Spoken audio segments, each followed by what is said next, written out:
Buenos días. El tema que nos toca trabajar el día de hoy viene a ser vectores. Entonces, veamos. Primero que nada, ¿cuáles son los elementos de un vector? Los elementos de un vector van a ser el módulo, que aquí lo tenemos. Viene a ser el largo o el tamaño que va a tener el vector. La dirección, que está por el ángulo de elevación que este va a tener. Dependiendo de eso va a tener una dirección. Y recordar que este ángulo tiene que estar entre 0 y 360 grados. Es decir, el ángulo puede ser mayor o igual a 0, pero menor o igual que 360 grados, que viene a ser una vuelta. El vector se va a representar de la siguiente manera. En este caso tengo yo el vector A con una flechita encima. ¿De qué manera se lee? Se lee vector A. Aquí abajo tenemos una línea de referencia para poder ver el ángulo. Veamos la representación cartesiana. La representación cartesiana de un vector se va a dar en los ejes X y Y. Tenemos desde el origen el vector A. Este vector A va a tener una componente en el eje X y una componente en el eje Y. Simplemente está dada por las líneas tanto verticales y horizontales. Entonces, el vector A va a ser igual a la componente en X y la componente en Y. Veamos la suma de vectores. Para la suma de vectores vamos a tener dos métodos. El método del polígono y el método del paralelogramo. El método del polígono básicamente es un método gráfico. Acá tenemos todos los vectores. Y me dan los siguientes vectores. El vector A, el vector B, el vector C y el vector D. ¿Qué es lo que tengo que hacer? Colocar un vector a continuación de otro. Es como que los vectores se estuvieran persiguiendo. Entonces aquí yo tengo el vector A, el vector B, a continuación, el vector C continúa y el vector D continúa. Todos siguen la misma dirección, la misma línea. Todos se persiguen como estamos viendo. Y la resultante de este va a ser el vector que estamos viendo. Empieza en el inicio y justamente termina aquí. ¿Qué pasa si cuando juntamos los vectores el polígono es cerrado? Me dice que si el polígono es cerrado, la resultante va a ser igual a 0. Pasemos a ver el método del paralelogramo. El método del paralelogramo viene a ser conocido como la ley de cosenos. ¿Por qué motivo?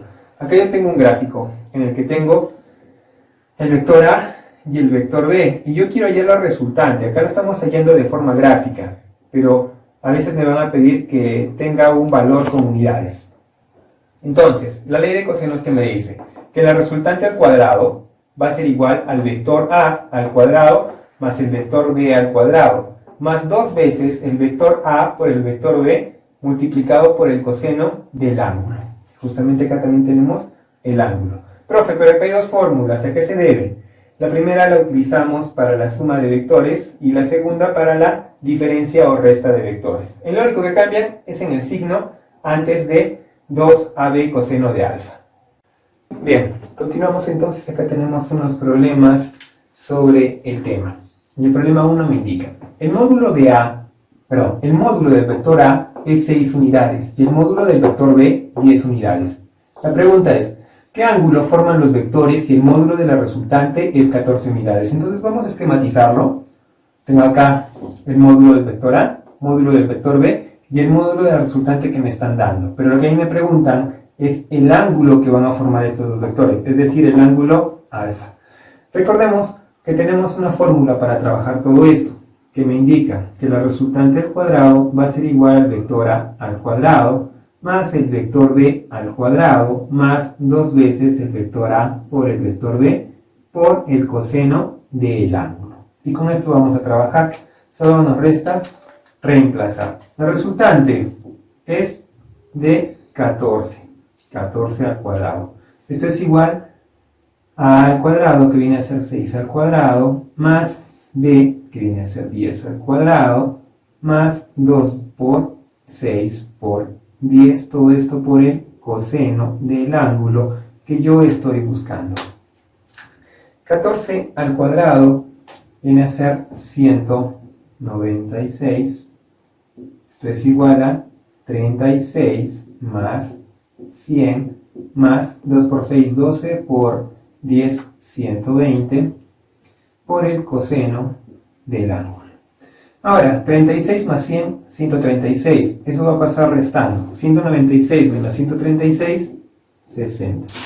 Esto es igual a 120 por el coseno del ángulo. 120 que está multiplicando va a pasar dividiendo. Me estaría quedando entonces 60 sobre 120 es igual al coseno del ángulo. Yo voy a simplificar. Un 0, un 0. Sexta 1, sexta 2. Es decir que el coseno del ángulo alfa va a ser igual a 1/2. Profe, pero a mí no me están pidiendo el coseno del ángulo alfa. Lo que a mí me están pidiendo es el ángulo alfa. ¿Y cómo voy a hallar eso? Bien, para esto nos vamos a ayudar de un triángulo rectángulo notable. Justamente el triángulo de 30-60. Y recordemos que en el triángulo rectángulo de 30-60, opuesto a 30 va 1, opuesto a 90 va 2 y opuesto a 60 va raíz de 3. Recordemos también que el coseno se va a hallar como el cateto adyacente sobre la hipotenusa.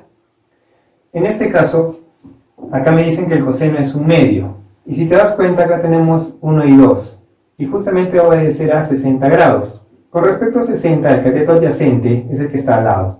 El cateto adyacente, en el caso fuera coseno de 60 grados, el cateto adyacente es 1 y la hipotenusa es 2. Por lo tanto, el coseno de 60 grados es 1/2. Tengo coseno de alfa. Alfa viene a ser 60 grados. Y quedaría resuelto el primer problema. Pasamos al siguiente problema. Me dice, calcula el módulo de la resultante de los vectores mostrados. Los vectores mostrados vienen a ser los vectores que están en rojito, el vector A y el vector B. Pero el gráfico me lo dan de esta manera, justamente un rombo, donde acá tengo el valor de 2A, y acá también 2A, 30 grados y 30 grados. Entonces, acá yo tengo que ayudarme de geometría para poder resolver este problemita. Primero, voy a tener en cuenta que acá tengo una bisectriz, porque está dividiendo el ángulo en dos partes iguales. Y acá tengo dos lados iguales. Así que esto me va a originar que acá haya un ángulo de 90 grados. Profe, ¿pero por qué va a haber ahí un ángulo de 90 grados? Pasemos con nuevamente geometría. En geometría lo que me indican es que si tengo tres elementos iguales en dos triángulos diferentes, estos van a ser congruentes o iguales. ¿Qué tengo acá? Este ladito lo comparten estos dos triángulos. Así que tengo lado, ángulo, lado. Este lado es igual para los dos, 30 grados, 2A. Este lado es igual para los dos, 30 grados, 2A. Por lo tanto, estos dos triángulos son iguales. Si son iguales, la recta que se va a cruzar va a formar 90 grados. Es por eso que lo estoy completando de esa manera. Bien, continúo. Si acá es 90 grados y acá tengo 30 grados, lo que me va a quedar aquí van a ser 60 grados como ángulo. ¿Correcto?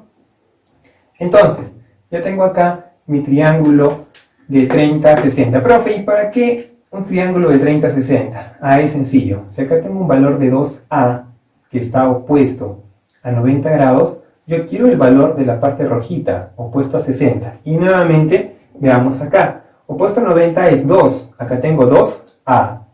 Opuesto a 60 es raíz de 3. Así que acá va a ser A raíz de 3. Entonces, aquí yo tendría A raíz de 3. Recordemos que como este es un rombo, aquí también vendría a ser A raíz de 3. Y ahora, opuesto a 30 grados, ¿cuánto es? 1. Es decir que acá sería simplemente A y acá también sería simplemente A. Profe, ¿y para qué hemos visto esto? Sencillo. Teníamos que ver cuál era el módulo de A y cuál era el módulo de B. Así que el módulo de A, ¿de cuánto es? A más A, 2 veces A. Y el módulo de B, ¿cuánto es? A raíz de 3 más A raíz de 3, 2A raíz de 3. ¿Y para qué nos sirve eso, profe? Me están pidiendo el módulo de la resultante, así que nuevamente tengo que trabajar con mi formulita. La resultante al cuadrado va a ser igual... Pausa, por favor. La resultante al cuadrado, como te indicaba, va a ser igual a ¿qué? A al cuadrado más B al cuadrado. Profe, vamos a sumarle acá más 2, AB coseno. No, en este caso no, porque justamente están formando un ángulo de 90 y cuando forman un ángulo de 90, la fórmula que se tiene que utilizar solo viene a ser esta. Y trabajamos. Entonces, la resultante es la que yo quiero hallar. ¿Cierto? A, ¿de cuánto era? A, profe, es 2A, esto elevado al cuadrado. Más B, ¿cuánto era? 2A raíz de 3 elevado al cuadrado. Y continúo resolviendo. ¿Cuánto tendría acá? 2 al cuadrado, 4A al cuadrado. Más 2 al cuadrado vendría a ser 4A por 3. Continúo. Acá es A al cuadrado. ¿Sí? Acá tendría entonces 4A al cuadrado más 4 por 3, 12, ¿verdad? 12A al cuadrado. Acá lo reemplazamos. 12A al cuadrado. 4A al cuadrado más 12A al cuadrado, 16A al cuadrado. Y esto va a ser la resultante, pero no se queda ahí, porque este cuadrado va a pasar como radical. ¿Cómo radical, profe? Como una raíz. Raíz de 16, 4. Raíz de A al cuadrado, A. Entonces mi resultante vendría a ser 4A. Y ahí quedaría el problema.